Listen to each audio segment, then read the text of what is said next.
Hi everyone, I'm Anthony from Fine & Country Northampton, and in this video I wanted to discuss something that is so frequently overlooked by sellers who are preparing their homes to go to market, and that is the energy performance rating of their home.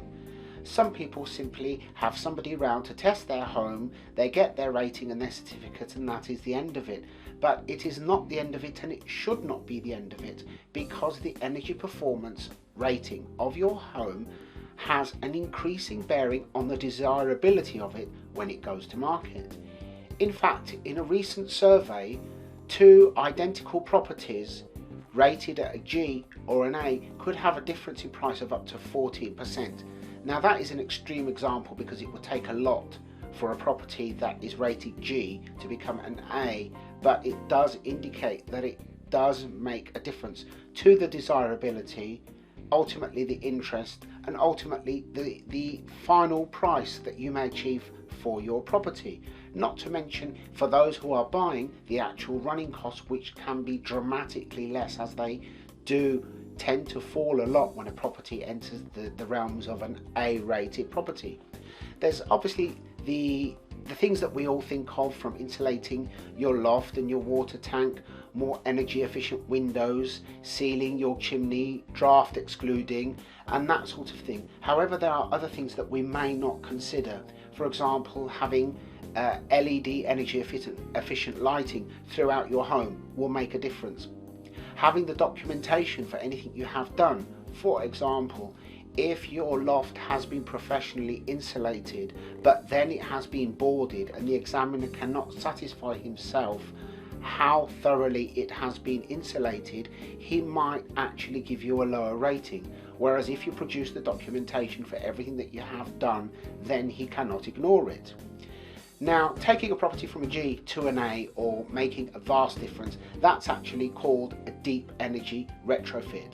That is expensive. It's almost a bare brick retrofit. Your walls are insulated, preferably on the outside if they're solid walls, but it can be done from the inside as well. Windows change for the latest energy efficient windows. Then there are things that actually don't cost as much as you may think, but they do make a difference.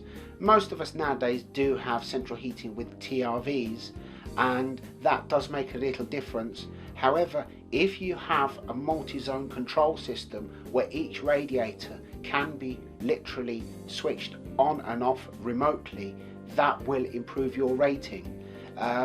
Having a smart meter will improve your rating. Having renewable energy will improve your rating.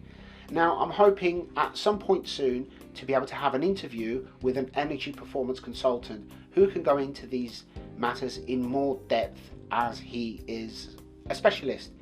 However, in the meantime, if you would like further information, please feel free to contact me and I can put you in touch with an energy performance consultant in the Northamptonshire area, and via a colleague through one of our 225 offices throughout the country, I am able to put you in touch with an energy performance consultant near you who can and will be more than happy to have a quick chat with you and give you a rough idea of what you can do to improve the rating of your home, and then you can take it from there. But it is definitely worth investigating.